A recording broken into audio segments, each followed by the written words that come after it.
Well, here we are with our fabulous, fabulous Ellen. It's been a very exciting year in her life because she started university this year after doing very well on her college entrance, your university entrance exams last year. And so you're at Uganda Christian University in Mukono, is that correct? Yes. Right.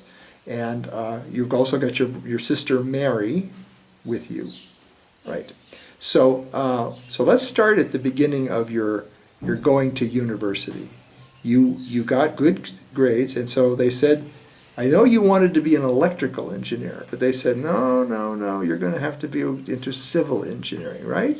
Yes. Okay. So tell us, give us your name, and then tell us what civil engineering is. My name is Alen Nambi. I'm doing civil engineering. I'm pursuing to be an engineer. Civil engineering is simply the study of the built and the unbuilt environment. You get to learn about what is built and what is not built. We talk about the environment, then we talk about water, what you call hydraulics, then you talk about structure, we talk about roads. There is so many things that a civil engineer can do because we study about everything. The only thing that we don't do is electricity, because that is so basically electrical engineering and machines. What we do about the machines is to study how machines work and how best can we make the machines work according to human, like how best will they live in good times. Because before they set up a machine, they have to make sure, before a mechanical engineer puts up a machine on market, they have to inquire from a civil engineer. Let's say air conditioner or a fridge, we have to make sure that it will be really conducive for humans to be around, because there's some gases that come around. So we have to make sure that we modify the environment and have to be environmental friendly and human friendly. That is to a machine. But the rest we can do, you can study the environment, study the soil, water. We make sure that water is clean, that is to be delivered either to the industry, to the people, and either for farming. Then structure, we have to know how the structure is, how to build it, then how long will it last. Yeah, so that we give that the proper duration, that when the time reaches, instead of bringing destruction to the people, we can simply tell the people to move away, then they reconstruct it, or we see how best they can make it more stronger, either by putting some more bricks or something they have to put. I'm so sure about that. Now, I'm sure, maybe not this year, but some year, you'll study about some of the famous civil engineering projects in the world, I think. Now, in the movie Around the World in 80 Days, they went to a place called Suez on the Mediterranean Sea. Do you remember what's at Suez? Yes, I do. What's at Suez? Suez is, oh my goodness, I forget it. Was it a place? But what civil engineering project is at Suez? Suez. I didn't finish the movie. Okay. Sorry. Okay. It's called the Suez Canal. Oh, it's Suez Canal. Suez Canal. Do you know what a canal is? Yeah, I know what a canal is. Okay, that's a river that's made by digging. Yes. Right. So that would have been designed by civil engineers, right? Okay. Now, when I was in China, the Chinese people made, you know what a dam is, right? Yes, I do. Right. So they put a structure up to hold the water back, and then often they put turbines inside to make electricity, right? Yes. Because then the water goes down and turns the turbines and makes electricity. So that's a big civil engineering project, a dam, right? Yes. Well, so this is the biggest dam in the world in China. It's about what it would be, about 30 meters tall, Whoa. but it's about 1 kilometer wide. It's very big. Very big. And it was a big achievement to be able to build it. So I think you're probably going to someday study it's called the Three Gorges Dam, the Suez Canal, maybe some famous railroads or big civil engineering projects. And then there's ancient projects, like the pyramids in Egypt. Yeah, yeah.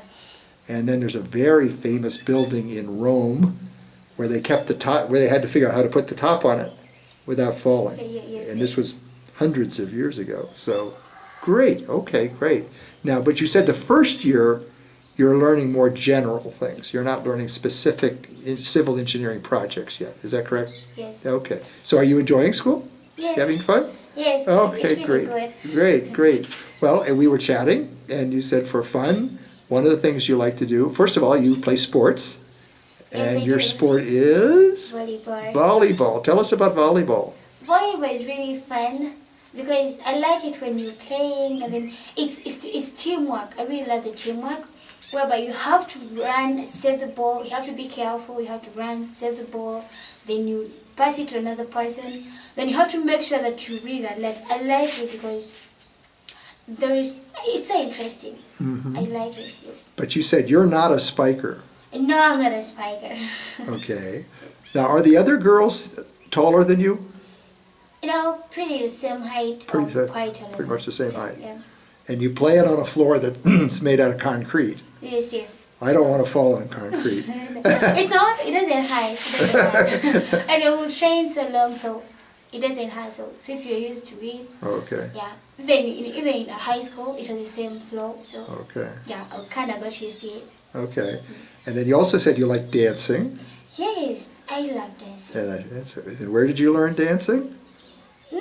From nowhere. I think it From was just nowhere. inborn. But where do you get to dance? You get to dance in church. Yes, I do dance in church. At times I lead the choir in dancing. Uh-huh. Yes. Okay. Yeah. But then not this choir, the one that I pray from, Yeah. it's in Seta, it's called Redeemed of the Lord Evangelistic Church. Yeah. That's where we pray from. Yeah. Yeah, so I lead the choir, do the dancing. Then while if I'm in my bedroom, I feel so good. Uh-huh. I put on the music, the loud music. Papa Ted gave me the speaker that modified it. So What did he give you? a speaker. Oh, a speaker. So I connect it on my phone. Oh. And it booms the whole place. And all dance, sing to it. It's really fun. Oh, Yeah, wonderful. I really feel good. I love dancing. Uh-huh. Whenever I get stressed, Uh-huh. I dance. And I feel much better. Great. Now, we had an event yesterday. The whole group got together because we were remembering 2 babies who died this year, and also 2 adults from America who died. 2 babies from Uganda, 2 adults from America. And both Dina and Rachel were very brave.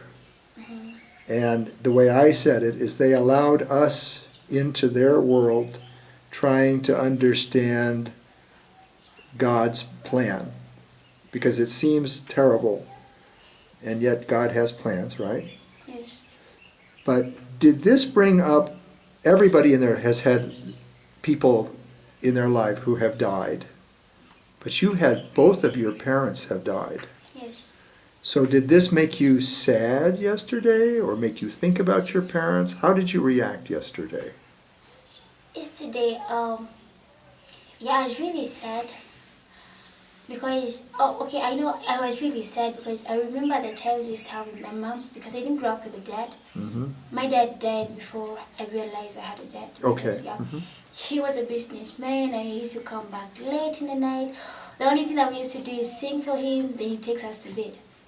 The moment we wake up, like at around 8, he's already away.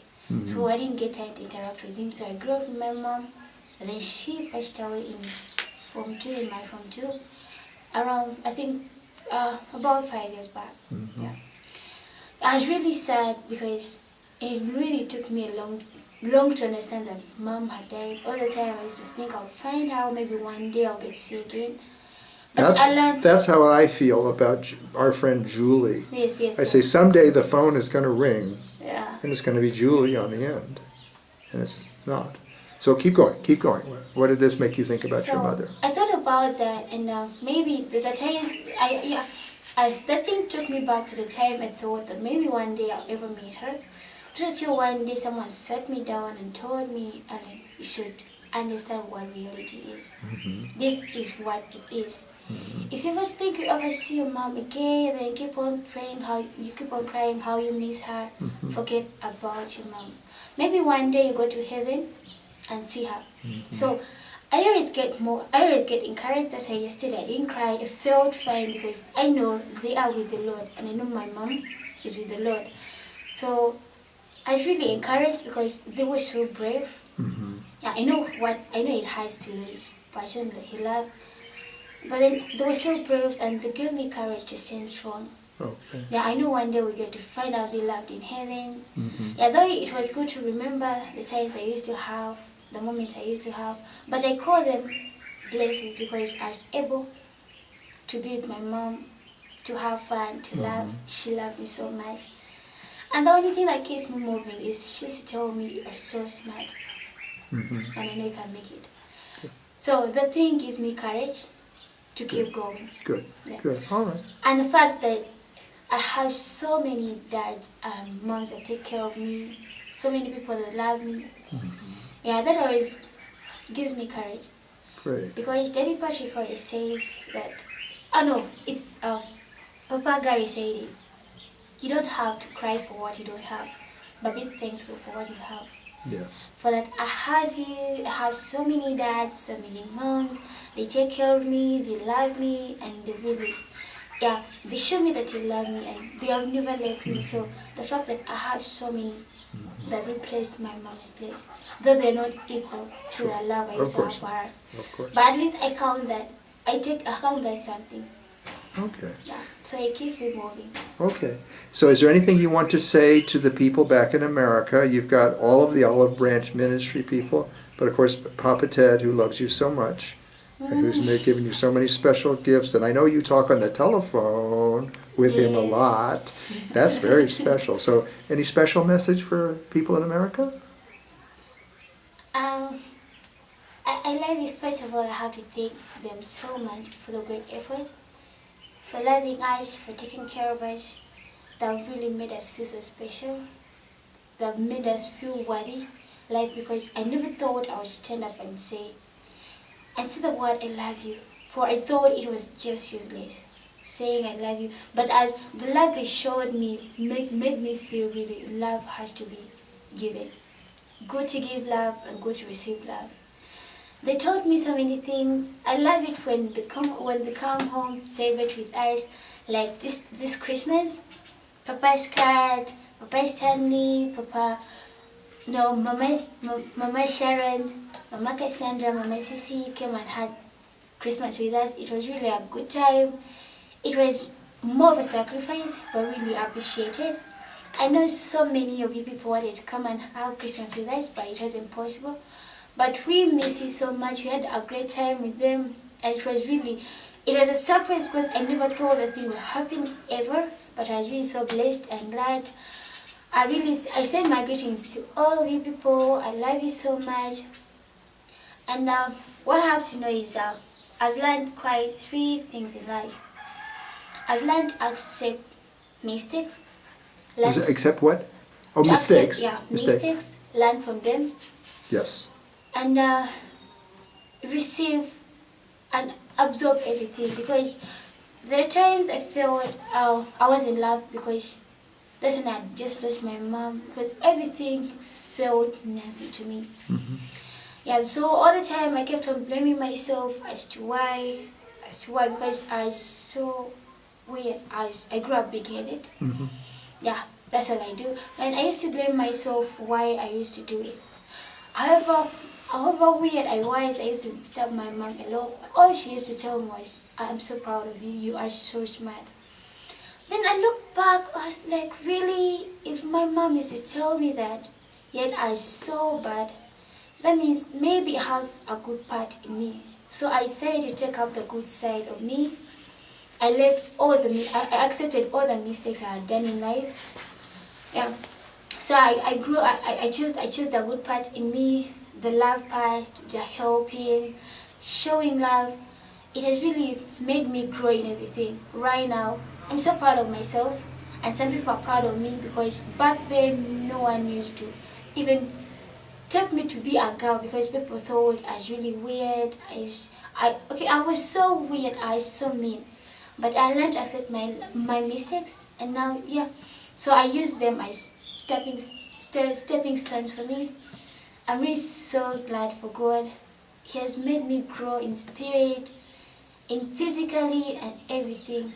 I love you so much, people of America. I'm so proud of you, Papa, Ted, and Mama Gina. There is not anything I can't Isn't do this for. what you're wearing from Papa Ted? Yes, this is from Papa And Ted. I said, where did Papa Ted get such good taste? He is really, really good, man. He has the best taste. I really love you so much. You have changed my life. You have made me who I am today. Right now, I can't even be proud of myself, but only be proud of you. I'm so thankful. I love you so much, so much. I'll try my best to do all that I have to do, because the only thing I can pay back is to succeed in life. I promise not to fail myself and not to fail you. I really love you so much. I appreciate everything that you gave me. You give me very nice presents. You show me love. You show me care. You give me all that really even my parents wouldn't give me. Not because they don't have, but at times I feel it is more than what love can give someone. But I'm really so thankful. I love you so much. Even the people of America, those who have stood with us, my family, our birth ministries. We've done so many wrong, but you really pardon us. I'm really so thankful. May God bless you. I Okay. love you so much. So you want to say goodbye to everybody? Bye-bye.